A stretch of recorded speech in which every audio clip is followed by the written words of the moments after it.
morning to all. I am Abhishek Siddharth. I study in third standard at Aspen Metric Higher Secondary School. Thought for the day. You don't decide your future.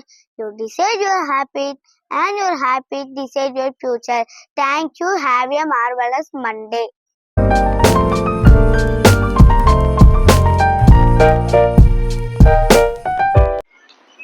அனைவருக்கும் வணக்கம். என் பெயர் கிருஷ்ணிகா. நான் Oxford matric மேல்நிலைப் பள்ளியில் 3ஆம் வகுப்பு படித்து வருகிறேன். நான் பெருமை கொண்ட பேனா என்ற தலைப்பில் சிறுகதை ஒன்றை கூற வந்துள்ளேன். குறள்: பிறப்பொக்கும் எல்லா உயிருக்கும் சிறப்பொப்பா செய்தொழில் வேற்றுமையான். பொருள்: எல்லா மக்களும் பிறப்பால் சமமே, தொழில் வேறுபாட்டால் வெறுமை சிறுமை என்னும் சிறப்பியல்புகள்தான் ஒருபோதும் ஒத்திருப்பதில்லை. கதை: பெருமை கொண்ட பேனா ஒன்று தன் மூடியை குற்றச்சாட்டி, உனக்கு வேறு வேலை கிடையாது, என் தலையில் வந்து உட்காருவதுதான் உன் வேலை, என்னை பார் எத்தனை அழகாக எழுதுகிறேன் என்றது. அதற்கு பாடம் கற்பிக்க எண்ணி சில நாட்கள் மூடி ஒளிந்து கொண்டது. பேனா காய்ந்து போய் அதற்கு புத்தி வந்தது.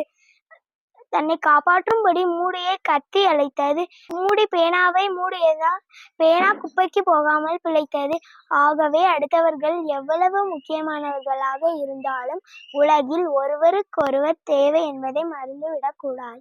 மற்றவரிடம் மரியாதையுடனும் அன்புடனும் நன்றியுடனும் நடக்க பழகுவோம் என்று கூறி விடைபெறுகிறேன். நன்றி, வணக்கம்.